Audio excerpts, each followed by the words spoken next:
దేవుని నామమునకు స్తోత్రములు కలుగునుగాక. ఈ సమయంలో మనం వాక్య ధ్యానములోనికి వెళదాం. వాక్య భాగముగా యెషయా గ్రంథము 60వ అధ్యాయము, యెషయా గ్రంథము 60వ అధ్యాయము 15వ వచనములో లాస్ట్ 2 లైన్లు మనం చూసినట్లయితే యెషయా గ్రంథము 60వ అధ్యాయము లాస్ట్ 2 లైన్లు 15వ వచనములో మనం చదువుకుందాం.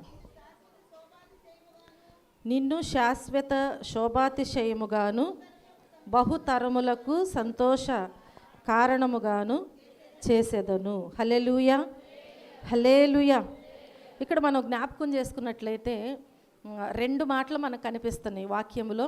ఈ 2 లైన్లో 2 మాటలు, శ్రేష్టమైన మాటలు మనకి కనిపిస్తూ ఉంటున్నాయి. మొదటిగా మనం చూస్తే దేవుడు ఏమంటున్నారు అంటే, నిన్ను శాశ్వత శోభాతిశయముగా ఉంచుతాను అంటున్నారు. హల్లెలూయా. రెండవదిగా మనం జ్ఞాపకం చేసుకున్నట్లయితే ఏమంటున్నారంటే, బహుతరములకు సంతోష కారణముగా చేస్తాను అంటున్నారు. ఏమంటున్నారు? మొదట చెప్పండి. దేవుడు మొదటగా ఏమిస్తానంటున్నారు?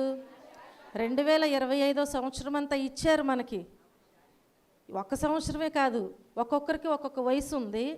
ఆ వయసును బట్టి మనం పుట్టిన దగ్గర నుంచి దేవుడు 2025వ సంవత్సరం వరకు అన్నీ మనకు అనుగ్రహిస్తూనే ఉన్నారు. ఈ భూమి మీద మానవునికి ఏది అవసరమో అవన్నీ ముందుగానే దేవుడు సిద్ధపరిచి ఉంచారు. కానీ మానవుడు ఏం చేస్తున్నాడు అంటే దానిని కొంచెం గ్రహించలేకపోతూ ఉంటున్నారు. కాబట్టి దేవుడు మరలా ఈ 2026వ సంవత్సరంలో జ్ఞాపకం చేస్తున్నాడు, నేను నీకు ఎలాంటి ఆశీర్వాదమునిచ్చి నిన్ను బలపరిచి నడిపిస్తాను అనే విషయాన్ని మరొకసారి 2026వ సంవత్సరంలో మనకు దేవుడు తెలియచేస్తూ ఉంటున్నాడు. దానిలో మొదటగా మనం చూస్తే ఏమంటున్నారు అంటే, ఎవరికి వాళ్ళు అక్కడ నిన్ను అనరేటండి, నన్ను, అందరూ నన్నే అంటున్నారా? ఎవరికి వాళ్ళు ఎలా అనుకోవాలి? ఓకే, నన్ను దేవుడు ఏం చేస్తానంటున్నారు? శాశ్వత శోభాతిశయముగా చేస్తాను అంటున్నారు. ఏం చేస్తానంటున్నారు అంటే, మన దేవుడిచ్చే ఆశీర్వాదం ఎలాంటిది అంటే, చెప్పాను కదా, పుట్టిన దగ్గర నుంచి 2025వ సంవత్సరం వరకు ఇచ్చిన దేవుడు, నీవు ఈ భూమి మీద దేవుడు నీకు ఎంత ఆయుష్ ఇచ్చి ఉన్నారో అన్ని సంవత్సరములు కూడా శాశ్వతమైనటువంటి ప్రేమను దేవుడు నీకు పంచుతాను అంటున్నారు. హల్లెలూయా, హల్లెలూయా. ఒకవేళ ఈ భూమి మీద మనుషులు ఎవరిలో విషయంలో కాదు, ఒక కుటుంబంలో ఉన్నటువంటి తల్లిదండ్రులైనా, పిల్లలైనా, భర్త అయినా, భార్య అయినా శాశ్వతమైనటువంటి ప్రేమను అందించలేరు. అందించగలరా? ఎవరని చెప్పగలరా? శాశ్వతముగా కలిసి ఎవరికి కూడా అవకాశం లేదు అసలు. కానీ దేవుడు ఇస్తానని మనతో మాట్లాడుచూ ఉంటున్నారు. హల్లెలూయా, హల్లెలూయా. కనుక ప్రియమైన దేవుని బిడ్డలారా, 2 విషయాలను మనం జ్ఞాపకం చేసుకున్నట్లయితే, మొదటగా మనం చూస్తే దేవుడు నిన్ను శాశ్వత శోభాతిశయముగా ఉంచుతానని మాట్లాడుచున్నారు. కనుక ఈ విషయంలో మనం ఈ మొదటి విషయంలో 3 విషయాలు నేను మీకు తెలియచేస్తాను. శ్రద్ధగా దేవుని వాక్యాన్ని వినాలని ప్రభు పేట నేను మీకు మనవి చేస్తూ ఉంటున్నాను. చూడండి, మొదటగా ఏ విషయంలో దేవుడు మనకు సహాయము చేస్తారు అంటే, కీర్తనల గ్రంథము 16వ అధ్యాయము, కీర్తనల గ్రంథము 16వ అధ్యాయము 2వ వచనములో మనం చూస్తే, నీవే ప్రభుడవు, నీకంటే నాకు క్షేమాధారమేదియూ లేదని యెహోవాతో నేను మనవి చేయుదును. హల్లెలూయా, హల్లెలూయా. ఏమంటున్నారంటే, నీవు వ్యక్తిగత జీవితంలో శ్రేష్టత కలిగి ఉంటావు అని మనకు తెలియచేస్తున్నాడు దేవుడు. మొదటిది ఏంటి అంటే, నీ వ్యక్తిగత జీవితంలో దేవుడు ఏమంటున్నారంటే, శ్రేష్టత కలిగి నీవు జీవిస్తావు. నీకు కావాలని ఆశ ఉన్నట్లయితే ఏం చేయాలి? ఇప్పుడు ఏం చేయాలండి? ఏం చేయాలి? మనం ఎప్పటి నుంచో పాస్టర్ గారు చాలాసార్లు అన్నారు, ఒకవేళ నీవు కోరుకున్న చీర లేకపోయినా నువ్వు బాధపడొద్దు, దొరికినా పర్వాలేదు, అది పొందుకున్నా పర్వాలేదు అని. కానీ మనం ఏదో ఒకటి కోరుకుంటాం, మనకు ఒక ఆలోచన ఉంటుంది, అది నెరవేర్చబడాలి అంటే మనం ఏం చేయాలి? దాని విషయంలో కష్టపడాలా లేదా? ప్రార్థన చేయాలా? నిజమేనా? ప్రార్థన చేశారా? చీర విషయంలో అబద్ధం ఆడుకోవద్దు. నూతన సంవత్సరం చీర విషయంలో ఎవరైనా ప్రార్థన చేశారా? ఎవరు చేయరు. షాపుల్లో ఆ షాపు కాదు ఈ షాపు కాదు అని తిరుగుతూ ఉంటారు, కానీ ప్రార్థన చేసి ఎవరు కూడా షాపింగ్ చేయరు అసలు. చూడండి ప్రియమైన దేవుని బిడ్డలారా, ఏదైనా సంపాదించుకోవాలి, దానిని నేను పొందుకోవాలి అనుకుంటే ఏం చేస్తారంటే దాని విషయంలో మీరు కష్టపడుతూ ఉంటారు, దాని విషయంలో పోరాడుతూ ఉంటారు. కాబట్టి దేవుడు కూడా ఏమంటున్నారంటే నీవు వ్యక్తిగత జీవితంలో శ్రేష్టత కలిగి ఉంటావు అని అభయం ఇస్తున్నారు, ఆశీర్వాదాన్ని ఇస్తానని సెలవిస్తున్నారు. దీనిని మనం సంపాదించుకోవాలంటే దేవుని సన్నిధిలో మనం కష్టపడాలి. అవునా? కష్టపడటం అంటే బరువులు మోయే అవసరం లేదు. చూడండి, కష్టపడటం అంటే దేవుని దగ్గర నువ్వేం చేయాలంటే ద్వితీయోపదేశకాండము 28వ అధ్యాయము 1వ వచనంలో తెలియజేస్తారు కదా, అందరికీ తెలిసిన విషయమే. ఏమంటున్నారు అక్కడ? యెహోవా మాట నీవు శ్రద్ధగా వినాలి అంటారు. ఏమంటారు? కొన్ని ఆశీర్వాదాలు అక్కడ వ్రాయబడి ఉంటాయి. కాబట్టి ఆ ఆశీర్వాదాలు పొందుకోవాలంటే నువ్వేం చేయాలి? నీ దేవుడైన యెహోవా మాట నీవు శ్రద్ధగా వినాలి. అలాగే రెండవది సెలవిస్తారు కదా, ఆయన ఆజ్ఞను అనుసరించి నీవు నడుచుకోవాలి. కాబట్టి ఈ విషయాలలో ఎవరైతే కష్టపడి శ్రమపడి అలాగూ చేస్తూ ఉంటారో దేవుడిచ్చే ఆశీర్వాదం తప్పకుండా వారు సంపాదించుకుంటారు. హల్లెలూయా. మొదటగా దేవుడు ఏం చేస్తారంటే నిన్ను శాశ్వత శోభాతిశయముగా ఉంచాలని కోరుకుంటున్న దేవుడు నీవు వ్యక్తిగత జీవితంలో శ్రేష్టత కలిగి ఉంటావు అని దేవుడు ఈరోజు మనకు అభయాన్ని అనుగ్రహిస్తూ ఉంటున్నారు. రెండవదిగా మనం చూసినట్లయితే నీవు ఆధ్యాత్మిక జీవితంలో మహిమ కలిగి ఉంటావు అని తెలియచేయబడుచున్నది. చూడండి, యెషయా గ్రంథము 60వ అధ్యాయము, యెషయా గ్రంథము 60వ అధ్యాయము మొదటి 2 వచనాల్లో మనం జ్ఞాపకం చేసుకుంటే, నీకు వెలుగు వచ్చి ఉన్నది, లెమ్ము తేజరిల్లుము, యెహోవా మహిమ నీ మీద ఉదయించెను, చూడుము భూమిని చీకటి కమ్ముచున్నది, కటిక చీకటి జనములను కమ్ముచున్నది, యెహోవా నీ మీద ఉదయించుచున్నాడు, ఆయన మహిమ నీ మీద కనబడుచున్నది. హల్లెలూయా, హల్లెలూయా. దేవుడు ఏమిస్తానంటున్నారు? చెప్పాలి. నీ ఆధ్యాత్మిక జీవితంలో ఎలా ఉంటావు? మహిమ కలిగి ఉంటావు. రెండవ ఆశీర్వాదము, నీ ఆధ్యాత్మిక జీవితంలో నీవు ఎలా ఉంటావు? మహిమ కలిగి ఉంటావని దేవుడు అభయం ఇస్తూ ఉంటున్నారు. కనుక ఇక్కడ వాక్యములో ఏమంటుంది అంటే, లెమ్ము నీకేమొచ్చిందంట? రాత్రి ఏమనుకున్నారండి? వాగ్దానాలు తీసుకున్నారుగా, ఏమనుకున్నారు? నీకేం వాగ్దానం వచ్చింది అన్నారా? అన్నారు. ఏమన్నారు? నీకేమొచ్చింది అన్నారా లేదా? ఏమన్నారు? నీకేమొచ్చింది? నీకు ఏ వాగ్దానం వచ్చిందని అడగరు అసలు, నీకు ఏమొచ్చింది అంటారు. అవునా కాదా? అవునా? అప్పుడు వాళ్ళు కూడా ఏం చేస్తారంటే నాకు ఈ వాగ్దానం వచ్చింది అని చెప్పి చూపిస్తూ ఉంటారు. ప్రియమైన దేవుని బిడ్డలారా, మనం జ్ఞాపకం చేసుకున్నట్లయితే ఈ మధ్యాహ్న కాల సమయంలో దేవుడు ఏమంటున్నారు అంటే, నీకు వెలుగు వచ్చి ఉన్నది, లే అంటున్నాడు దేవుడు. ఏమొచ్చిందంట మనకి? ఏమొచ్చిందండి? వెలుగు వచ్చింది. హల్లెలూయా. ఎలా వెలుగు వచ్చిందంటే ఆయన పుట్టుకతోనే వెలుగు వచ్చింది. చీకటిలో మరణఛాయలో ఉన్నటువంటి మన కోసం ఒక వెలుగు ఉదయించింది. ఆ వెలుగు ఎవరు అంటే మన ప్రభువైన యేసుక్రీస్తు వారు. కాబట్టి చీకటి ఏమైపోయింది? ఇప్పుడు తొలగిపోయింది. వెలుగు వచ్చినప్పుడు చీకటి ఉంటుందా? ఉండదు. కరెంట్ ఉన్నప్పుడు చీకటి ఉంటుందా? ఉండదు. కాబట్టి దేవుని వాక్యములు ఏమంటుంది అంటే, లే, నీవిక అలా ఉండటానికి వీల్లేదు, లెమ్ము తేజరిల్లుము, యెహోవా మహిమ నీ మీద ఉదయించెను. దేవుడు అంటున్నారు కదా, నీవు ఆధ్యాత్మిక జీవితంలో మహిమ కలిగి ఉంటావు. ఎప్పుడు ఉంటావు అంటే నీవు దేవుని యొక్క వెలుగులోనికి వచ్చినప్పుడు మాత్రమే. దేవుని కృపను పొందుకోవాలని ఆశపడి నీ స్థితిలో నుంచి నీవు లేచి ఆ దేవుని సన్నిధిలోకి నీవు వచ్చినట్లు అంటే దేవునితో కలిసి ప్రయాణం చేసినట్లయితే దేవుని యొక్క మహిమ నీవు తప్పకుండా పొందుకుంటావు, కలిగి ఉంటావు అని నేను ప్రభు పేరిట మీ అందరికీ తెలియచేస్తూ ఉంటున్నాను. హల్లెలూయా. మూడవదిగా మనం జ్ఞాపకం చేసుకున్నట్లయితే నీవు సామాజిక జీవితంలో ఘనత కలిగి ఉంటావు. ఏ విషయంలో? సామాజిక ఏం కలిగి ఉంటావు? ఘనత కలిగి జీవిస్తావు. చూడండి, ద్వితీయోపదేశకాండము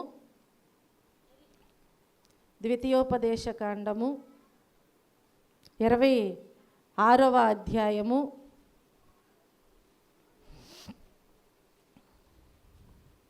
28వ అధ్యాయము మొదటి వచనములో మనం చూస్తే, ద్వితీయోపదేశకాండము 28వ అధ్యాయము మొదటి వచనములో మనం చూస్తే, నీవు నీ దేవుడైన యెహోవా మాట శ్రద్ధగా విని నేడు నేను నీకు ఆజ్ఞాపించుచున్న ఆయన ఆజ్ఞలన్నిటినీ అనుసరించి నడుచుకొనిన ఎడల నీ దేవుడైన యెహోవా భూమి మీదనున్న సమస్త జనముల కంటే నిన్ను హెచ్చించును. హల్లెలూయా, హల్లెలూయా. ఇప్పుడు దేవుడు ఏమంటున్నారు? ఈ లోకములో నీవు ఎలా ఉంటావంట? ఘనత కలిగి జీవిస్తావని దేవుడు అభయమిస్తున్నారు. ఈ దేవుడిచ్చేటువంటి, ఈ సమాజంలో దేవుడిచ్చేటువంటి ఘనత నీవు పొందుకుని నీవు ముందుకు సాగిపోవాలి అంటే దేవుడు ఏమంటున్నారు? ఏం కోరుకుంటున్నారు? నీవు నీ దేవుడైన యెహోవా మాట శ్రద్ధగా వినాలి. ఈ లోకములో నీకు కొన్ని ఘనతలు ఉండొచ్చు, అవునా? మనం చూస్తాం, రాజకీయంగా కొన్ని పదవులు ఉంటాయి. అవి ఎన్ని సంవత్సరాలని కొంత వాటికి ఒక పరిమితి ఉంటుందన్నమాట. కాబట్టి ముఖ్యమంత్రి అవ్వచ్చు, ప్రధానమంత్రి అవ్వచ్చు, ఎవరైనా కావచ్చు, వారికి ఏముంటుంది? ఒక కాల పరిమితి అనేది ఉంటుంది. అలాగే గవర్నమెంట్ ఉద్యోగస్తులకి ఒక కాల పరిమితి అనేది ఉంటుంది. ప్రతి ఒక్కరికి కూడా ఈ లోకంలో ఏంటంటే ఒక పరిమితి అనేది ఉంటుంది. కానీ దేవుడు అలా నీకు ఒక పరిమితి అనేది పెట్టలేదు, ఒక వయసు అనేది దేవుడు నిర్ధారించలేదు. దేవుడు ఏమంటున్నారు అంటే, ఈ లోకంలో నీ జీవితంలో నీవు ఘనత కలిగి జీవించాలి అంటే దేవుడు ఏం కోరుకుంటున్నారు? నీవు నీ దేవుడైన యెహోవా మాట శ్రద్ధగా వినాలి అంటున్నారు. దేవుని మాట ఎలా వినాలంట? మనము ఎలా వినాలి? ఆ మధ్యోళ్ళు చెప్పండి అమ్మా, ఎలా వినాలి? ఇటోళ్ళు అటు చూస్తున్నారు, వాళ్ళు కూడా చెప్పాలి. ఎలా వినాలి? వింటున్నారా? చెప్పుకుంటున్నాం కదా మనం ఇప్పుడు. దేవుని మాట ఎలా వినాలంట? శ్రద్ధగా వినాలంట. దేవుని సన్నిధికి వచ్చినప్పుడు మనం కూర్చుండుట, మనం లేచుట ఎవరికి తెలుసు? దేవునికి తెలుసు అంట. అనాలోచనగా ఉండకూడదు, అజాగ్రత్తగా ఉండకూడదు. అనాలోచనగా ఏది ఎక్కడ పడితే అక్కడ ఇంట్లో పెట్టేసి తలుపు వేయకుండా, తాళం వేయకుండా బయటికి వెళ్ళిపోతే ఏమవుతుంది? చెప్పరేంటండి? ఏమవుతుంది? నీ ఇల్లు దోచుకోబడద్ది. అవునా? అవునా కాదా? నీ ఇంట్లో ఏమన్నా ఉన్నాయా లేవనేది కాదు అసలు. నీవు అనాలోచనగా ఉన్నావు, అజాగ్రత్తగా ఉన్నావు కాబట్టి ఏమవుతుంది? ఇప్పుడు అక్కడ కొంత నష్టం కలుగుతూ ఉంటుంది. దేవుని సన్నిధిలో మనం అలా ఉండటానికి వీల్లేదు. దేవుని వాక్యం సెలవిస్తుంది కదా, నీవు దేవుడిచ్చేటువంటి ఘనతను నీవు పొందుకోవాలి. ఆ ఘనతను కలిగి నీవు జీవించాలి అంటే నీవు నీ దేవుడైన యెహోవా మాట ఎలా వినాలి? శ్రద్ధగా వినాలంట. హల్లెలూయా. ఇంట్లో మనకి ఎన్నో పనులు ఉంటాయి, సమస్యలు ఉంటాయి, హడావుడిగా అన్నీ చేసుకుంటూ ఉంటాం. దేవుని మందిరికి వచ్చిన తర్వాత కొంతమంది 1 గంట, కొంతమంది అరగంట, కొంతమంది 10 నిమిషాలు కూడా గడపవచ్చు. కానీ ఆ 10 నిమిషాలైనా సరే నువ్వు ఎలా ఉండాలి? ప్రశాంతంగా ఉండు. దేవుని మాట నీ హృదయంలోకి వెళ్ళాలి అంటే నీవెలా ఉండాలి? ప్రశాంతంగా ఉండాలి. ఇక్కడికి వచ్చిన 10 నిమిషాల్లో అయ్యయ్యో అది కూడా చేసి వస్తే బాగుండేది, అవునా? ఈ పని కూడా చేసేసి వస్తే బాగుండేది, లేదంటే అన్నం పెట్టేసి వస్తే బాగుండేది, లేట్ అవ్వకోకుండా ఉండేది. ఇలాంటి గలిబిల్లో దేవుని మాట ఏమైపోతుంది? ఇప్పుడు దాటి వెళ్ళిపోతుంది. నీ ఆలోచన అంతా తీసేసి నువ్వంతా మర్చిపోయి, ఒకవేళ నువ్వు ఆలోచించి నీ సమయం అయిపోయిన తర్వాత నువ్వు విను అని చెప్పి దేవుడు నీతో మాట్లాడడు. ఆయన మాట్లాడుచున్నప్పుడు మనం ఏం చేయాలి? దేవుని మాట శ్రద్ధగా వినాలి. ఆయన మాట మనలను బ్రతికించేది. హల్లెలూయా. ఆయన మాటలో జీవం ఉన్నది, ఆయన మాటలో స్వస్థత ఉంది. ఉందా లేదా? ఉందండి. ఆయన మాటలో ఏముంది? స్వస్థత ఉంది. నువ్వు బలహీనతతో వచ్చావా? దేవుని సన్నిధిలో ఆయన మాట విను.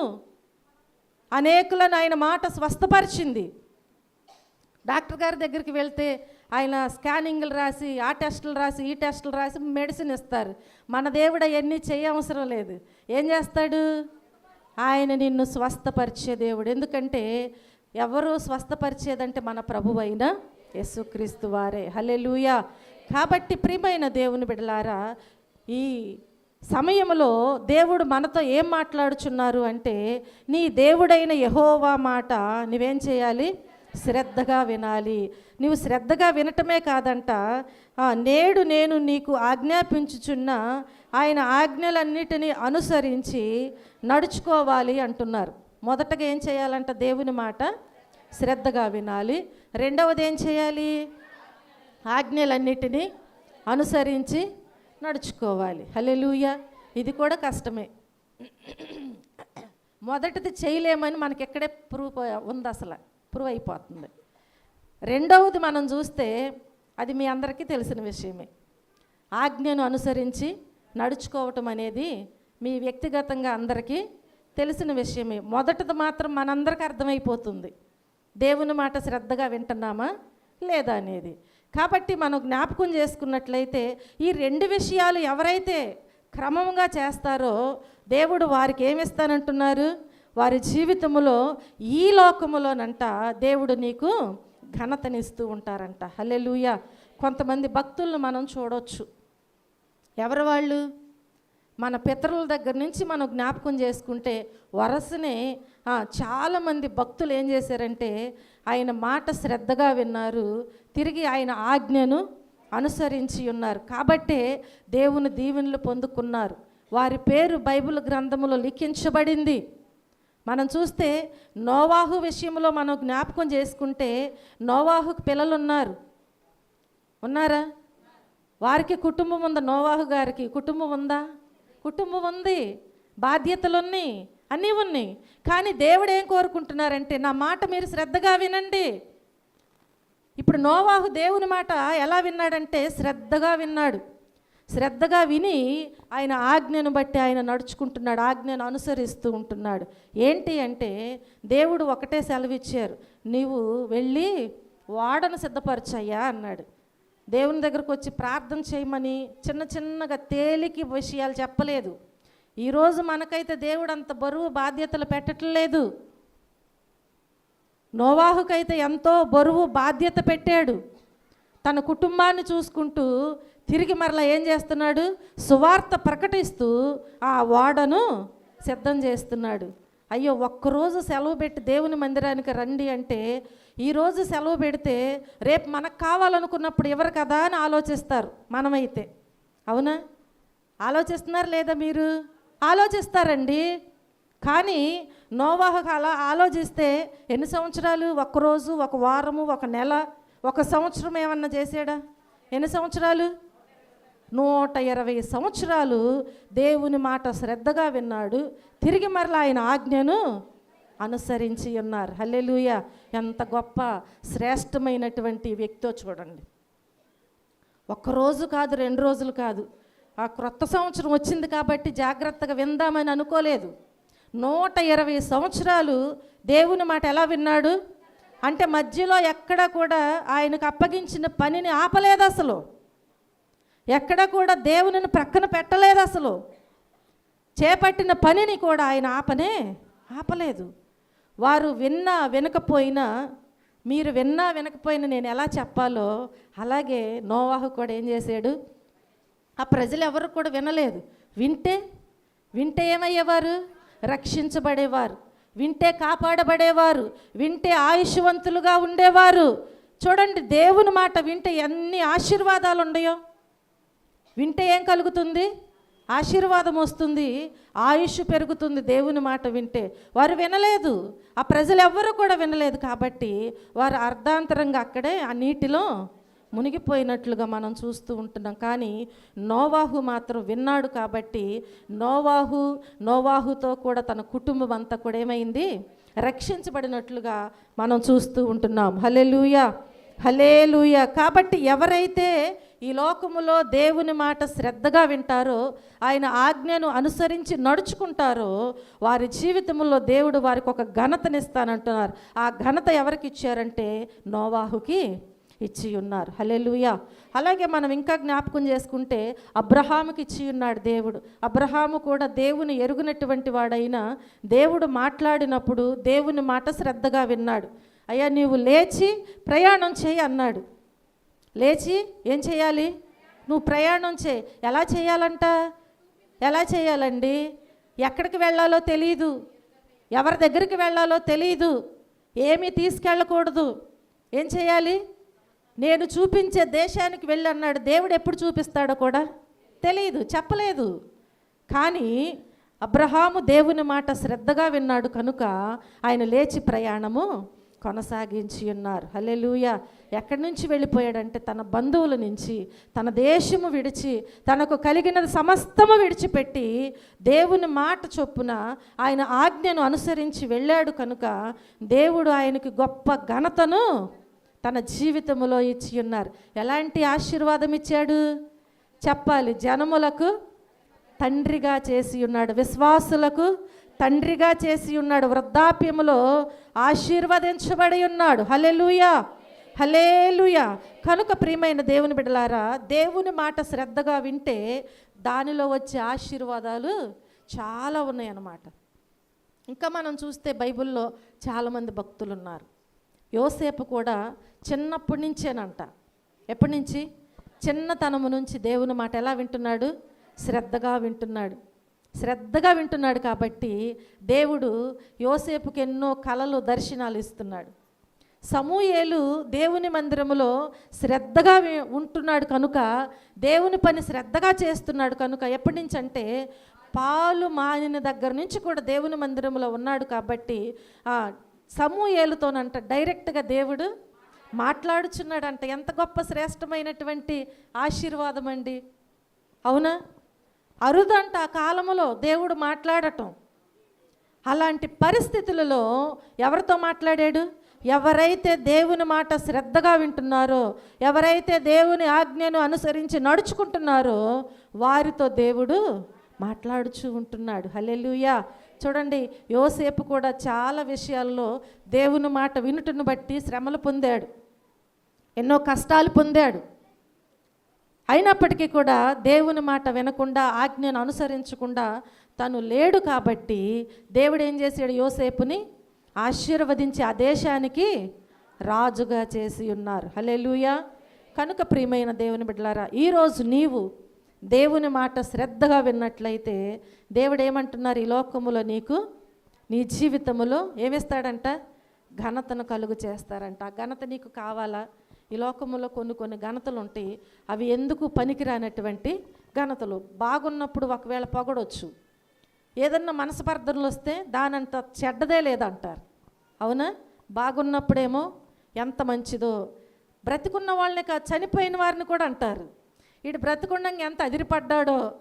ఒకవేళ బ్రతికున్నప్పుడు కలిసి వారు ప్రయాణం చేయొచ్చు, వారిద్దరు కలిసి స్నేహితులుగా ఉండొచ్చు. కానీ చనిపోయిన తర్వాత ఏమంటారంటే వారి ప్రయాణంలో వారు చూసినటువంటి విధానాన్ని బట్టి వారు అక్కడ ఏం చేస్తారంటే మెచ్చుకోరు. ఇంకా వీడు బ్రతికుండంగా అలా బ్రతికాడు, ఇలా చేశాడు, అలా చేశాడు, వీడికి ఇలాగే ఉండాలి. కష్టాలు వచ్చినా అలాగే అంటారు, బాధలు వచ్చినా, బలహీనతలు వచ్చినా. ప్రియమైన దేవుని బిడ్డలారా, ఈ లోకములో నీవు ఒకవేళ ఏదైనా ఒక ఘనకార్యాలు అనేకులకు నీవు జరిగించినా కానీ, ఎన్ని చేసినా కానీ ఆ సమయంలోనే నిన్ను హెచ్చిస్తారేమో, కానీ ఆ తరువాత నిన్నెవ్వరు ప్రేమించరు. మర్చిపోవద్దు ఎవరు కూడా. నీవు ఏదైనా వారికి కావాలనుకున్నది ఇస్తేనే నిన్ను ప్రేమిస్తారు, నీకు ఘనతనిస్తారు, నిన్ను హెచ్చిస్తారు. ఒకవేళ 5వసారి నీవు ఒకవేళ లేవన్నావంటే ఏం చేస్తారు? ప్రేమిస్తారా? ఘనతనిస్తారా? ఎవరు? ఇది మానవుని యొక్క నైజం. కాబట్టి దేవుడు అలా అంటలేదు, నీవు నా మాట శ్రద్ధగా విని నా ఆజ్ఞను అనుసరించి నడుచుకో చాలు. నిన్ను దేవుడు అంటే ఈ లోకములో ఏం చేస్తాడు? నీ జీవితంలో ఘనత కలిగి జీవించినట్లుగా నీకు సహాయము చేస్తాడు. అలాంటి కృపా భాగ్యము మనకు కావాలా లేదా? నీకు కావాలంటే దేవుని మాట నీవు శ్రద్ధగా విను. ఎన్ని విషయాలు చెప్పానండి? మేము ఎక్కడున్నామండి అని అంటారా? మేము ఎక్కడున్నాం అసలు? ఎన్ని విషయాలు చెప్పాను? 3 విషయాలు చెప్పాను. నిన్ను శాశ్వత శోభాతిశయముగా ఉంచాలి అని దేవుడు కోరుకుంటున్నాడు. ఈ కోరుకునే విషయాలలో 3 విషయాలు నేను మీకు తెలియజేశాను. ఏంటి అవి అంటే, నీవు వ్యక్తిగత జీవితంలో శ్రేష్టత కలిగి ఉంటావు. రెండవది, నీవు ఆధ్యాత్మిక జీవితంలో మహిమ కలిగి ఉంటావు. మూడవదిగా చూస్తే నీవు సామాజిక జీవితంలో ఘనత కలిగి ఉంటావు. ఆ రీతిగా ఈ సంవత్సరం నిన్ను ఆశీర్వదించాలని దేవుడు కోరుకుంటున్నారు. దేవుని కృపను నీవు పొందుకోవాలని ఆశపడినట్లయితే దేవుని సన్నిధిలో నమ్మకంగా జీవించు. నీకు ఎదురుగా వస్తున్న వాటి వైపు నీవు చూసి భయపడి వెనక తట్టు చూడొద్దు. ముందుకు కొనసాగు. ఆయన బలవంతుడైన దేవుడు. నీకు బలమునిచ్చి ఆయన నిన్ను ముందుకి నడిపిస్తాడు. నీ చేయి ఆయనకు అందించు, నిన్ను తప్పకుండా ముందుకి నడిపిస్తూ ఉంటాడు. హల్లెలూయా. రెండవ విషయం ఏంటి? బహుతరములకు సంతోష కారణముగా చేస్తాడంట దేవుడు. హల్లెలూయా. గొప్ప ఆశీర్వాదం అండి దేవుడు మనకిచ్చేది. రెండవ విషయం ఏంటి? బహుతరములకు సంతోష కారణముగా చేస్తానని సెలవిస్తున్నటువంటి దేవుడు మనతో మాట్లాడుచున్నాడు కదా. మనం జ్ఞాపకం చేసుకుంటే, నీవు కుటుంబము ఆనందించటానికి కారణమవుతావు అని సెలవిస్తున్నాడు. ఎవరు ఆనందించటానికి చెప్పాలి? నీ కుటుంబములో ఆనందించటానికి నీవు కారణమవుతావంట. అదేంటండి? మా కుటుంబంలో మేము ఇప్పటి వరకు అలాగూ సంతోషం వస్తే దానికి మేము కాదా కారణం అని మీరు అనుకోవచ్చు. చాలాసార్లు బాధపడుతూ ఉంటారు. అయ్యో, నా భర్త తాగొచ్చి కుటుంబంలో అలర చేస్తున్నాడు, లేదంటే నా భార్య ఇలాగు, లేదంటే నా పిల్లలు ఇలాగని తల్లిదండ్రులు ఇలాగని పిల్లలు. కుటుంబంలో ఏముండదు అంటే సంతోషం అనేది ఉండదు. చాలా కుటుంబాల్లో మనం చూస్తూ ఉంటున్నాం, సంతోషం అనేది చాలా అరుదుగా ఉంటుంది. కానీ దేవుడు అంటున్నాడు కదా, నిన్ను బహుతరములకు సంతోష కారణముగా చేయాలని దేవుడు ఆశపడుచు ఉంటున్నాడు. ఆశపడుచున్నటువంటి దేవుడు ఏమంటున్నాడు అంటే, నీవు ఒకవేళ దేవుని సన్నిధిలో ఆయనకిష్టులుగా నీవు సాగినట్లయితే నీ కుటుంబంలో నీవు నిన్ను బట్టి ఆనందించటానికి నీవు కారణమవుతావు. ఇంతవరకు ఒకవేళ నీ కుటుంబంలో నిన్ను గూర్చి భయపడుచున్నారేమో, బాధపడుచున్నారేమో. కొంతమంది అయితే వీడు లేకపోయినా పర్వాలేదు అనుకునే పరిస్థితులు ఎదురవుతూ ఉంటాయి. ఇలాంటి పరిస్థితులలో నీవు సతమతం అవుచున్నావేమో.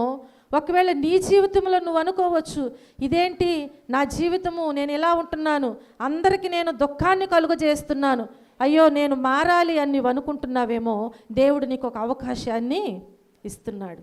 ఈ సంవత్సరము నీవు మారినట్లయితే దేవుడు నిన్నంట నీ కుటుంబము ఆనందించినట్లుగా నిన్ను బట్టి దేవుడు నీకు సహాయము చేస్తారంట. హల్లెలూయా. దేవుని దగ్గర ప్రార్థన చేయండి. ఇప్పటి వరకు నీ కుటుంబంలో నీవు నీ కుటుంబానికి బాధ కలిగించిన వాడుగా ఉండొచ్చు. నీ కుటుంబానికి ఒకవేళ శ్రమ పెట్టేవారిగా ఉండవచ్చు. నీ కుటుంబానికి దుఃఖము కలుగజేసేవారిగా ఉండొచ్చు. సంతోషాన్ని దూరపరిచేవారిగా ఉండవచ్చు. కానీ ఈరోజు దేవుడు అంటున్నాడు కదా, నీ కుటుంబానికి నీవు సంతోషము తెచ్చేవారిగా, ఆనందము తెచ్చేవారిగా నీ కుటుంబానికి నిన్ను నేను ఆశీర్వాదముగా మారుస్తాను. హల్లెలూయా. హల్లెలూయా. చూడండి, వాక్య భాగంలో మనం జ్ఞాపకం చేసుకున్నట్లయితే అపోస్తల కార్యముల గ్రంథము 16వ అధ్యాయము, అపోస్తల కార్యముల గ్రంథము 16వ అధ్యాయము 34వ వచనములో మనం చూస్తే, 34వ వచనములో మనం చూస్తే, వారు అక్కడ కొంతకాలము గడిపి సహోదరుల యొద్ద నుండి తమ్మును పంపిన వారి యొద్దకు వెళ్ళుటకు సమాధానముతో సెలవు పుచ్చుకొనిరి. హల్లెలూయా. హల్లెలూయా. ఇక్కడ దేవుని వాక్యములో మనం జ్ఞాపకం చేసుకున్నట్లయితే 16వ అధ్యాయము 34వ వచనములో మనం చూస్తే, మరియు అతడు వారిని ఇంటికి తోడుకొని వచ్చి భోజనము పెట్టి దేవుని యందు విశ్వాసం ఉంచిన వాడై తన ఇంటి వారందరితో కూడా ఆనందించెను. హల్లెలూయా. ఇక్కడ స్టోరీ మనందరికీ తెలిసిన విషయమే. ఏంటి, ఎవరు ఈ వ్యక్తి? తన కుటుంబానికి, తన ఇంటి వారందరికీ కూడా ఏం కలిగించాడంట? ఏం కలిగించాడు? ఆనందమును కలిగించాడంట. ఎవరండి ఈయన? ఎవరు? ఇప్పుడు పైనుంచి చదవాలంటారు. చాలాసార్లు మనం ఈ వాక్యాన్ని వింటూనే ఉంటాం. జైలు అధికారి. చూడండి, మనం చూస్తే పౌలు శీలలను తీసుకుని వెళ్ళి చెరసాలలో వేశారు. వారిని బంధించి వారిని హింసించారు. కానీ దేవుని కృప అక్కడ ఎలా ఉంది అంటే, వారిని భద్రముగా చెరసాలలో వేసి కనిపెట్టుచూ ఉన్నారంట. ఆ చెరసాల నాయకునికి ఆజ్ఞాపించారంట. ఏంటి అంటే, అతడు అట్టి ఆజ్ఞను పొందుకుని వారిని చెరసాలలో వేసి వారికి ఒక బోండా వేసి బిగించి ఏం చేస్తున్నారు అంటే, వారికి కాపలా కాస్తూ ఉంటున్నారు. అధికారుల యొక్క ఆజ్ఞను తీసుకుని వీరు చాలా తెలివి కలిగిన వారు, వీరు ఏదైనా చేయగలరని చెప్పి చాలా జాగ్రత్తగా వారిని కాపలా కాయాలని చెప్పి ఆజ్ఞాపిస్తే, వారి ఆజ్ఞను బట్టి వారు ఏం చేస్తున్నారంటే వారికి కాపలా కాస్తూ ఉన్నారు. కానీ లోపల ఎంతో శ్రమతో కూడినటువంటి ఆ చెరసాలలో ఉన్నటువంటి ఈ సంకెళ్లతో బంధించబడినటువంటి పౌలు శీలలంట ఏం చేస్తున్నారండి? మధ్యరాత్రి వరకు కూడా ఆ పౌలు శీలంట దేవునికి ప్రార్థిస్తూ కీర్తనలు పాడుచూ ఉన్నారంట. హల్లెలూయా, హల్లెలూయా. మనకు కొంచెం శ్రమ వచ్చిందంటే ప్రార్థన చేయము ఇంకా, అవునా? పిల్లలకు జ్వరం వచ్చిందంటే ప్రార్థన చేయం. ఇంట్లో ఏదైనా ఆర్థిక పరిస్థితి వచ్చిందంటే ప్రార్థన చేయం. అంటే దేవుని మీద ఆధారపడవు. వీరికి వచ్చిన శ్రమ చాలా భరించరానటువంటి శ్రమ అయినప్పటికీ కూడా, అంటే ఏ తప్పు చేయకుండా శ్రమ వస్తే ఏమంటాం? బాధపడతామా లేదా? తప్పకుండా బాధపడతాం. మనలో ఏ తప్పు లేకుండా ఎవరైనా వచ్చి మన మీద ఏదో ఒక నేరారోపణ చేసి తప్పు మోపి మనల్ని ఏదో ఒక విధంగా ప్రజల దృష్టిలో చెడ్డవారిగా చేయాలని అనుకుంటున్నప్పుడు మనం అసలు ఎంత బాధపడతామండి? బాధపడతాం లేదా? వీరు ఏ నేరం చేశారని వీరు బాధపడట్లేదు. దేవుని కొరకు మేము సువార్తను ప్రకటిస్తున్నాం అంతే. కానీ ఈ సమయంలో దేవుడే చూసుకుంటాడు. యెహోవా ఈరే కదా. కాబట్టి ఇప్పుడు వీళ్ళు ఏం చేస్తున్నారంటే, బాధపడకుండా ఆ చెరసాలలో ఉండంట పాటలతో వారు ప్రార్థన చేస్తూ ఉంటున్నారు. హల్లెలూయా. చూడండి, వారు అలాగూ చేస్తూ మధ్యరాత్రి వేళ చేస్తూ ఉండగానంట వీరంట వింటూ అటు ఇటు తిరుగుతున్నారంట. వీళ్ళకి ఆశ్చర్యం కలిగి ఉండొచ్చు. ఇదేంటి, వాళ్ళకు సంకెళ్ళు వేసి బిగించి పెద్ద బోండా వేసి కాళ్ళ మధ్యలో అలా హింసిస్తున్నా కానీ వీరు ప్రార్థన చేస్తూ పాటలు పాడుచూ సంతోషంగా ఉన్నారేంటి అని వీళ్ళకి డౌట్ వచ్చి వీళ్ళు ఏం చేస్తున్నారంటే అటు ఇటు తిరుగుచూ ఉన్నారంట. తిరుగుచూ ఉన్నటువంటి వినుచూ ఉన్నటువంటి ఖైదీలకంట అక్కడ ఒక అద్భుత కార్యము చూసి ఉన్నారు. చూడండి, ఆ సమయంలో అకస్మాత్తుగా భూకంపము కలిగిందండి. భూకంపాలు వస్తాయి, అది వేరు. భూకంపం వచ్చిందంటే ఇప్పుడు పెనలూరులో అంత వస్తుందా? ఒక చోటే వస్తుందా? ఒక చెరసాల అంతవరకే అంత వస్తుందా? లేదండి, అంత వస్తుంది. కానీ అక్కడ ఎంతవరకు వచ్చింది? చెరసాల వరకే. హల్లెలూయా. మన చర్చి అంత ఉంటుందా? అది చెప్పాలి, ఎంత ఉంటుందండి? దేవుని కార్యాలు అలా ఉంటాయి. అవి గొప్పగా ఉంటాయి, అద్భుతంగా ఉంటాయి. అవి మనం వింటున్నా, చూస్తున్నా, చదువుచున్నా కానీ, అనుభవిస్తున్నా కానీ అది ఎంతో ఆశ్చర్యముగా అనిపిస్తుంది. చూడండి, ఆ సమయంలోనంట అక్కడ భూకంపం వచ్చిందంట. భూకంపము కలగానే చెరసాల పునాదులు అదిరేను. వెంటనే తలుపులన్నీ కూడా తెరుచుకున్నాయంట. హల్లెలూయా. తెరుచుకోగానే అందరి బంధకములు ఊడిపోయినాయి. అందరి బంధకాలు ఊడిపోయినాయి. ఊడిపోయిన తర్వాత చెరసాల నాయకుడు మేలుకున్నాడు. అంటే ఇప్పటి వరకు ఎలా ఉన్నాడు? ఎలా ఉన్నాడండి? ఎలా ఉన్నాడు? మత్తిచ్చినోడులాగా పడిపోయారు. కానీ వాళ్ళకు ఒక ఆజ్ఞ ఏంటి? జాగ్రత్తగా కాపలా కాయాలి. అయినప్పటికీ కూడా దేవుడు ఏం చేశాడంటే అక్కడ ఒక అద్భుతం చేయగానే వారందరూ కూడా పడిపోయారంట. మేలుకొని లేచి చూసేసరికి ఈ అద్భుతం మరొక చోట మనం చూస్తాం. ఎక్కడది? అయ్యో, క్రిస్మస్ అంతా చెప్పుకుంటాము, తర్వాత పునరుద్ధానానికి చెప్పుకుంటాం కదా. ఎక్కడది? దేవదూత వెళ్ళి ఆ రాతి మీద ఎప్పుడైతే కూర్చుందో ఏమైపోయింది? వాళ్ళందరూ ఏమయ్యారండి? మూర్ఛిల్లి పడిపోయారంట. వారు చాలా బలవంతులు. హల్లెలూయా. జ్ఞానము కలిగిన వారు. అయినప్పటికీ కూడా వారందరూ ఏమైపోయారు? చచ్చిన వారి వలె పడిపోయారంట. అంత అయిపోయిన తర్వాత లేచి చూశారంట. చూడండి, ఇక్కడ కూడా ఆ చెరసాల నాయకులు పడిపోయారు. లేచి చూసేసరికి దేవుని కలిగిన వారు ఎక్కడన్నా మోసం చేస్తారా? అబద్ధాలు ఆడతారా? లేదు కదా. ఇవి ఎవరికి వస్తాయంటే ఎవరినన్నా ఇబ్బందులు పెట్టాలి, అవమానపరచాలి, ఇంకా ఏదైనా చేయాలనుకునేవారు రకరకాలుగా వారు ఆలోచిస్తూ ఉంటారు. కానీ ఇక్కడ వీరిద్దరూ కూడా చేసేది దేవుని పని కాబట్టి ఇప్పుడు దేవుని పనిలో వారు ఏం చేస్తున్నారు అంటే చెరసాల నాయకుడు మేలుకుని చెరసాల తలుపులన్నీ తెరిచి ఉండటం చూసి ఖైదీలంట పారిపోయారని అనుకుంటున్నారంట. హల్లెలూయా. కానీ వీళ్ళు పారిపోలేదు. వీళ్ళు అనుకుంటున్నారు. వీళ్ళు అనుకుని వెంటనేనంటే ఇంకేముంది, వీళ్ళు పారిపోయి ఉంటారు. వీళ్ళు పారిపోతే మా స్థితి ఏంటి? వారి చేతిలో చనిపోయే బదులు మనమే హాని చేసుకుని చనిపోతే బెటర్ కదా అని ఆలోచించారు. చూడండి ప్రియమైన దేవుని బిడ్డలారా, కత్తి దూసి తన్ను తాను చంపుకొనబోయారంట. అప్పుడు ఏమంటున్నాడంటే నీవు ఏ హానియు చేసుకొనవద్దు. పౌలు మాట్లాడుచున్నాడు, అయ్యా మేము ఇక్కడే ఉన్నాం, నువ్వు ఏ హాని చేసుకోవటానికి వీల్లేదు. మేము పారిపోయే వారం కాదు, మేము పిరికి వారము కాదు, బలవంతుడైన ధైర్యము కలిగిన సహాయము చేసే అద్భుతాలు ఆశ్చర్య కార్యాలు చేసే దేవుని పిల్లలము. మనం ఎవరి పిల్లలు? రాజులకు రాజు, ప్రభువులకు ప్రభు యొక్క పిల్లలు మనం. రాజులకు రాజు పిల్లలు భయపడతారా? దేనికి భయపడకూడదు. ఈ లోకములో వచ్చేవన్నీ కూడా అల్పమైనవి, స్వల్పమైనవే. దేనికి భయపడటానికి వీల్లేదు. వీరు దేవుని కలిగలేరు. ఒక అధికారి యొక్క చేతిలో వారి మాట చొప్పున వారు నడుస్తున్నారు కాబట్టి భయపడిపోతున్నారు. కానీ దేవుని పిల్లలు అంటున్నారు కదా, నీవు ఏ హాని చేసుకోవద్దు, మేమందరం ఇక్కడనే ఉన్నామని బిగ్గరగా చెప్పినప్పుడు అతడు దీపము తెమ్మని చెప్పి లోపలికి వచ్చి వణుకిపోతునంట పౌలుకును శీలకును సాగిలపడ్డారంట. మీరెంత గొప్పవారయ్యా, మీరెంత గొప్పవారు. అవకాశం వచ్చిన పారిపోలేదు, ఇక్కడే ఉన్నారు. ఎంత గొప్పవారు చూడండి. అక్కడ అంటున్నారు కదా, ఏమంటున్నారు? వారిని వెలుపలకు తీసుకుని వచ్చి అయ్యలారా రక్షణ పొందటానికి మేమేమి చేయవలెను? అందుకు వారు ప్రభువైన యేసునందు విశ్వాసముంచుము, అప్పుడు నీవును నీ ఇంటి వారును రక్షణ పొందుతారని చెప్పారంట. వెంటనే వారు రక్షణ పొంది ఉన్నారు. ఇప్పుడు ఒకవేళ అంతకుముందు ఈ చెరసాల దగ్గర ఉన్నటువంటి ఈ చెరసాల దగ్గర కాపలా కాయుచున్నటువంటి వారు ఒకవేళ అంతకుముందు వారి జీవితంలో వారు కఠినంగా ఉండవచ్చు. వారి ఇంటిలో, అవునా, వారి ఇంట్లో ఒకవేళ కోపంగా ఉండవచ్చు.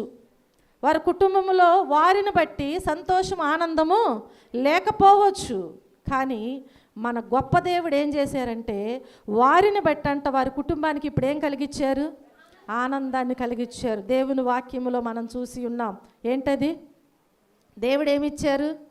వారి ఇంటి వారందరికీ ఆనందమును కలుగు చేసినట్లుగా మనం చూస్తూ ఉంటున్నాం. మరియు అతడు వారి ఇంటికి తోడుకొని వచ్చి భోజనము పెట్టి దేవుని యందు విశ్వాసం ఉంచిన వాడై తన ఇంటి వారందరితో కూడా ఆనందించారు. అలాంటి ఆనందము, సంతోషం అంటే ఇంతకుముందు ఒకవేళ దేవుణ్ణి ఎరగకుండా నీవు ఉండొచ్చు. ఆ ఆనందము అంటే దేవుడిచ్చే ఆనందము నీ కుటుంబంలోనికి నువ్వు చేర్చకపోవచ్చు. ఈ లోకానుసారమైన ఆనందము అది స్వల్పమైనది. కాబట్టి ఈ ఆనందాన్ని నీవు ఒకవేళ నీవు పొందుకోలేకపోవచ్చు, నీ కుటుంబానికి కూడా నీవు ఇవ్వకపోవచ్చేమో. కానీ ఈరోజు దేవుని మాట విని దేవుని నమ్ముకుని దేవుడు గొప్పవాడని నీవు తెలుసుకుని దేవునితో సహవాసం చేసినట్లయితే నిన్ను బట్టి ఆ ఆనందము దేవుడు ఎవరికి ఇస్తాడంట? ఎవరికి ఇస్తాడు? నీ కుటుంబానికి ఇస్తాడంట. హల్లెలూయా. నీవు నీ కుటుంబము ఆనందించటానికి కారణమవుతావు. ఆ దీవెన నీకు కావాలి అంటే నిజమైన దేవుణ్ణి నిజమైన ఆరాధికులుగా ఉండి ఆరాధిద్దాం. హల్లెలూయా, హల్లెలూయా. అవసరాన్ని బట్టి కాదు ఆరాధించేది, అవసరాన్ని బట్టి కాదు ప్రార్థించేది, అవసరాన్ని బట్టి కాదు ప్రయాణం చేసేది. నిజమైన దేవుడు మన దేవుడు, నిజమైన ఆరాధన మనము చేయాలి, నిజమైన ప్రయాణం చేయాలి. ఊరికే విజయవాడ వెళ్ళి వద్దామని ఎవరన్నా వెళ్తారా? ఎవరు వెళ్ళరు. ఏదైనా అవసరం ఉంటేనే వెళ్తారు, అవునా కాదా? అవసరం ఉంటేనే, ఊరికే వెళ్ళు రావాలని చెప్పి ఎవరు కూడా వెళ్ళరు. ప్రియమైన దేవుని బిడ్డలారా, నిజమైన దేవుణ్ణి నిజముగా ఆరాధించి దేవుడిచ్చే గొప్ప ఆనందాన్ని మన కుటుంబానికి అందించటానికి కారణమవుదాం ఈరోజు మనం.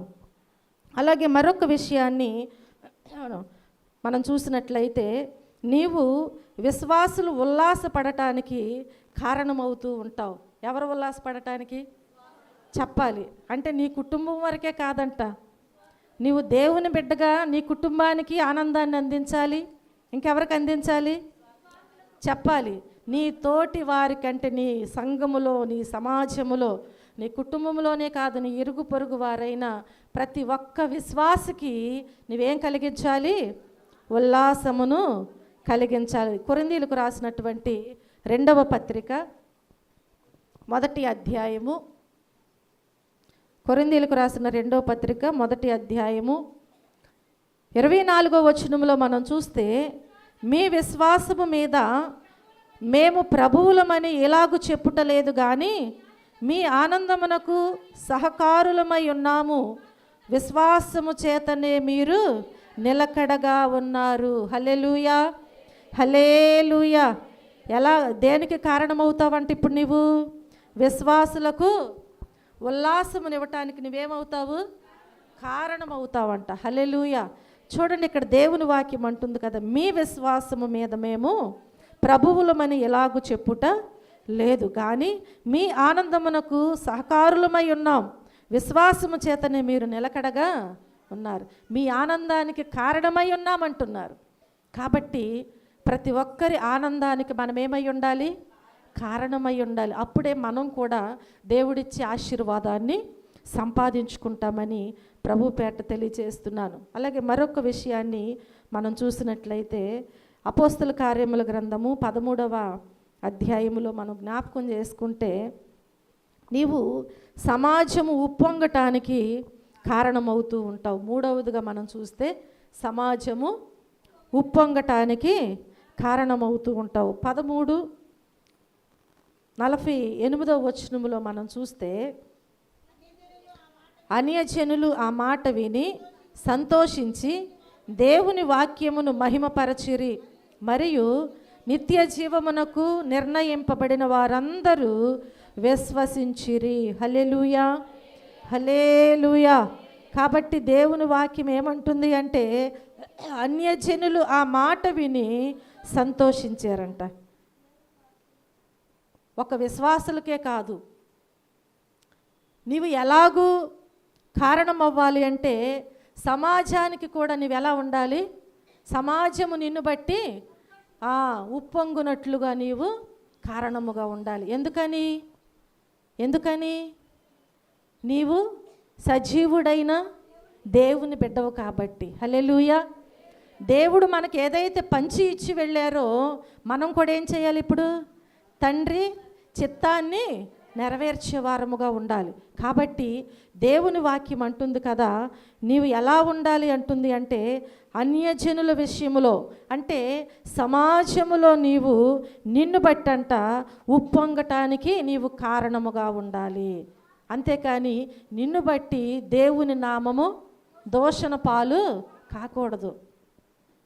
సమాజము నిన్ను బట్టి దేవునికి దూరం అవ్వకూడదు. నిన్ను బట్టి ఒకవేళ సమాజము దేవుని నామాన్ని అవమానించకూడదు.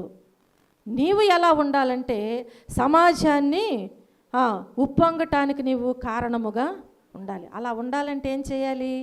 సమాజాన్ని కూడా నీవు ప్రేమించాలి, ప్రేమ చూపించాలి. అవునా? ప్రేమ చూపించి వారిని దేవుని యొద్దకు నడిపించాలి. ఈ జ్ఞానం ఎవరిస్తారండి? మన మాటల వల్ల ఎవరు నడిపించబడరు. మన మాటలు అయితే ఎలా ఉంటాయండి? ఒకరికేమో తీగా ఉంటాయి, ఒకరికేమో చేదుగా ఉంటాయి. అవునా? నిజమే ఇది. మన మాటలు అందరికీ సరిపోవు, కానీ దేవుని మాటలు మనము అనేకులకు పంచువారముగా ఉండాలి. సమాజాన్ని దేవుని యొద్దకు నడిపించే వారముగా ఉండాలి. సమాజానికి మనము ఉప్పొంగటానికి కారణముగా మనం ఉండాలి. అప్పుడే వారు దేవుని నామాన్ని మహిమపరచగలరు. నీకున్నటువంటి సంతోషము, ఆనందము వారు కూడా దేవుని యొద్దకు వచ్చి పొందుకోగలుగుతారు. హల్లెలూయా, హల్లెలూయా. కాబట్టి ప్రియమైన దేవుని బిడ్డలారా, 3 విషయాలు నేను మరలా మీకు తెలియజేసి ఉన్నాను. ఎన్ని విషయాలు? 3 విషయాలు తెలియజేసి ఉన్నాను. దేని విషయంలో? సంతోషమా? సంతోషం పొంగింది అని చెప్పానా? ఏంటది? సంతోషం వేరు, అక్కడ తరాలు ఉన్నాయండి. తరాలు ఉన్నాయి అంటే దేవునిలో నీవు ఎదిగితే 1 నెల, 1 రోజు, 1 వారము, 1 సంవత్సరమో కాదంట. దేవుడు నిన్ను ఎలా చేస్తాడంట? బహుతరములకు, హల్లెలూయా, సంతోషంగా నీవు ఉండటానికి దేవుడు నీకు సహాయము చేస్తాడంట. ఎందరికో లేనటువంటి భాగ్యము దేవుడు ఈరోజు నీకు ఇవ్వటానికి, బహుతరాలకు అన్నమాట. అంటే దేవుడు నీకు ఎంత ఆయుష్ ఇస్తున్నాడో చూడండి, ఎంత ఆయుష్ ఇస్తున్నాడో. మనకి ఎక్కడి నుంచి తెలుస్తారు? ఎక్కడి నుంచి తెలుస్తారండి మనకి? ఎన్ని తరాలు తెలుస్తాయి మనకి? అర్థమైందా నేను చెప్పింది? ఎన్ని తరాలు తెలుస్తాయి? మన తాత, మన నాన్న, మనము, అంతేనా? తర్వాత మన పిల్లల వరకే, మనవాళ్ళ మనవరాళ్ళ వరకు అనేది ఒకవేళ ఇప్పుడు చెప్పుకున్నది కూడా గ్యారంటీ లేదు. కానీ దేవుడు ఇస్తున్నాడు. ఎన్ని తరాలంట? లెక్కలేదండి, అసలు లెక్కలేదు. బహుతరముల వరకు కూడా నీవు సంతోష కారణముగా చేస్తాడంట దేవుడు. ఎలాగూ చేస్తాడు అంటే, నీవు దేవునిలో చక్కగా ఎదగాలి, దేవుని మాట నీవు శ్రద్ధగా వినాలి, ఇంకా ఆయన ఆజ్ఞను నీవు అనుసరించాలి. అప్పుడు నీకు మొదటగా ఏమన్నా, నిన్ను శాశ్వత శోభాతి క్షయముగా చేస్తాడు. రెండవదిగా చూస్తే బహుతరములకు సంతోష కారణముగా చేస్తాడు. అంటే ఇక్కడి నుంచి నీవు ప్రతి వారికి కూడా నువ్వు ఎలా ఉంటావంట? నిన్ను బట్టి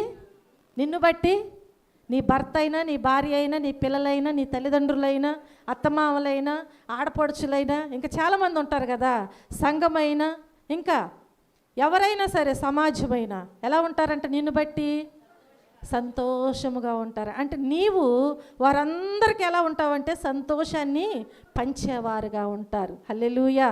అలాంటి కృపా భాగ్యము దేవుడు ఈరోజు మనందరికీ ఈ సంవత్సరం అంతా దేవుడు మనకి అనుగ్రహించును గాక. వద్దా ఏంటండి? కావాలా లేదా? అందరికీ కావాలి. కాబట్టి దేవుడు ఈరోజు మనతో మాట్లాడినటువంటి విషయంలో మనం జ్ఞాపకం చేసుకుంటే తప్పకుండా దేవుని కృపను మనం పొందుకుంటాం. పాత సంవత్సరంలో ఒకవేళ 2025 సంవత్సరంలో ఒకవేళ నీవు నీ జీవితంలో నిర్లక్ష్యాన్ని కలిగి నీవు ఉండవచ్చు. దేవుని విషయంలో 2025 సంవత్సరంలో దేవుని విషయంలో నీ జీవితంలో నీవు ఒకవేళ నిర్లక్ష్యము కలిగి జీవించవచ్చు. నీ జీవితంలో నిర్లక్ష్యం ఒకవేళ ఎదురయ్యిందా ఎవరికి వారికే తెలుస్తుంది. కాబట్టి ఈరోజు దేవుడు మనతో మాట్లాడుచున్నాడు కదా, నీ విలువను ఎవరో తక్కువగా చూశారు, అవమానపరిచారు, లేదంటే నా జీవితంలో ఆ సంవత్సరం అంతా ద్వేషముతోనో, అసూయతోనో, కక్షలతోనో, పగలతోనో ఇలా ఒకవేళ నీ జీవితంలో ఉన్నప్పటికీ, అవి ఎదురైనప్పటికీ కూడా ఈ సంవత్సరం దేవుడు అంటున్నాడు కదా, వాటన్నిటి నుంచి నేను నిన్ను విడిపిస్తాను. కానీ నీవు అలాంటి నిర్లక్ష్యము కలిగి ఉండవద్దు. దేవుని విషయంలో, నీ ఆత్మ విషయంలో నువ్వెన్నడూ కూడా నిర్లక్ష్యముగా ఉండవద్దు. ఆసక్తితో దేవుని సన్నిధిలో నీవు ఆత్మపూర్ణులుగా విశ్వాసము కలిగి నమ్మకముతో కొనసాగండి. ఆయనతో కలిసి ప్రయాణం చేయండి. దేవుడు తప్పకుండా ఆయన ఇస్తానన్నటువంటి ఆశీర్వాదములు అన్నీ ఆయన మనకు తప్పకుండా ఇస్తారు. ఈ లోకంలో ఏదైనా ఒక వస్తువు కొనుక్కోవాలి అంటే ఒక షాపులో ఒకటి ఉంటే ఒక షాపులో ఇంకొకటి ఉండకపోవచ్చు. 10 షాపులు తిరిగితే మనం అనుకున్నవన్నీ తెచ్చుకోవచ్చు. కానీ మన దేవుని దగ్గరంట అన్ని ఆశీర్వాదాలు ఎలా ఉన్నాయంట? గుప్తమై ఉన్నాయంట. హల్లెలూయా. నీకు ఏది కావాలో అది ఆయనకు తెలుసు అంట. నీకు ఏది అవసరమో కూడా ఆయనకు తెలుసు. కాబట్టి ఆయన మహిమైశ్వర్యములో నుంచి నీ అవసరతను దేవుడు తీర్చడానికి సిద్ధముగా ఉన్నారు. కనుక నీవు దేవునికి అప్పగించుకుని ప్రార్థన చేయి, నీ హృదయాన్ని దేవునికి సమర్పించుకో. దేవుడు నిన్ను ఎలా చేస్తాడు? నిన్ను శాశ్వత శోభాతిశయముగాను బహుతరములకు సంతోష కారణముగా దేవుడు నిన్ను చేయటానికి సిద్ధపడి ఆశీర్వదిస్తున్నాడు. దేవుడి చిన్న వాక్యాన్ని దీవించి ఆశీర్వదించునుగాక. ఆమేన్. అందరూ మోకరించినట్లయితే ప్రార్థన చేసుకుందాం. ఈ మధ్యాహ్న కాల సమయంలో దేవుడు మనలను ప్రేమించి ఆదరించి జ్ఞాపకం చేసుకుని ఈ రీతిగా మనలను ఆయన వాక్కు చేత బలపరిచినటువంటి దేవుడు, హెచ్చరించినటువంటి దేవుడు, అలాగే మనకు కావలసినటువంటి సహాయమును మనకు అందిస్తానని అభయం ఇచ్చినటువంటి దేవుడు. మన దేవుడు మనతో ఉన్నారు కనుక ఆ దేవునికి సమస్త విషయాలు అప్పగించుకుని నువ్వు ప్రార్థన చేయి. నీ ప్రార్థన ఆలకించే దేవునికి ఒకవేళ నీవు బయట మనుషుల దగ్గరికి వెళ్ళి నీ అవసరతలు నీ అక్రతలు చెప్పుకున్నప్పుడు వారు చేస్తానని చేయకపోవచ్చు. గంటల గంటల నీవు అక్కడ ఎదురు చూస్తున్న వారు బయటికి రాకపోవచ్చు. కానీ నీవు నమ్మినటువంటి దేవుడు, నీతో మాట్లాడుచున్న దేవుడు, నీకు సహాయము చేస్తానన్న దేవుడు అలాంటి దేవుడు కాదు. తగిన కాలమందు నీకు సహాయము చేసే దేవుడు. ఆయన కృప ఎలా ఉంటుందంటే అద్భుతముగా ఆశ్చర్యాన్ని కలిగిస్తుంది. అలాంటి అద్భుత ఆశ్చర్య కార్యాలు నీ పట్ల జరిగిస్తున్నటువంటి నీ దేవుణ్ణి గత సంవత్సరం ఒకవేళ నిర్లక్ష్యం చేసేవేమో, కానీ ఈ సంవత్సరం అలా ఉండటానికి వీల్లేదు. నీవు భయముతో కాదు, విశ్వాసముతో ఈ నూతన సంవత్సరంలోనికి ప్రవేశించు. నీవు నీ గతాన్ని దేవునికి అప్పగించు, దేవుని చేతికి అప్పగించి ఆయన వాగ్దానాలన్నీ నీవు పట్టుకో. అప్పుడు ఆయన నీ అవమానానికి బదులుగా శోభాతిశయము, నీ కన్నీళ్ల స్థానములో సంతోషమును అనుగ్రహిస్తాడు. హల్లెలూయా, హల్లెలూయా. అట్టి దేవునికి మనం ప్రార్థన చేసుకుందాం. ప్రేమ కలిగిన తండ్రి, కృప కలిగిన మా దేవా, మా రక్షకుడా, మీ పరిశుద్ధమైన నామమునకు లెక్కలేని కృతజ్ఞతాస్తుతులు, స్తోత్రములు, వందనాలు తెలియజేస్తున్నాను. విత్తబడిన ప్రతి విత్తనము కూడా బిడ్డల హృదయాలలో నూరంతలుగా ఫలింపబడటానికి మీ సహాయము దయచేయండి. విన్న వాక్యమును విడిచిపెట్టకనైనా హృదయంలో భద్రపరుచుకుని ఈ సంవత్సరమంతానైనా మీతో పెనవేసుకుని ముందుకు సాగిపోవటానికి, ఆధ్యాత్మిక జీవితంలో బలవంతులుగా సాగిపోవటానికి, వర్ధిల్లటానికి మీ కృప అనుగ్రహించండి. వచ్చిన బిడ్డలందరిని బట్టి మీకు వందనాలు. రాలేని బిడ్డలనైనా మీరు జ్ఞాపకం చేసుకుని మరొక సమయమును వారికి దయచేయండి. ఈ సంవత్సరం ఎవ్వరు కూడా అనాలోచనగా జాగ్రత్తగా ఉండకుండా ప్రతి ఒక్కరూ కూడానైనా విశ్వాసంలో బలవంతులుగా సాగిపోవటానికి మీ సహాయం అందించమని, మీరే మహిమ ఘనత ప్రభావములు పొందమని యేసుక్రీస్తు అతి శ్రేష్టమైన నామములో ఈ ప్రార్థనా మనవులు అడిగి వేడుకుని పొందుకొని ఉన్నాము మా పరమ తండ్రి. ఆమేన్.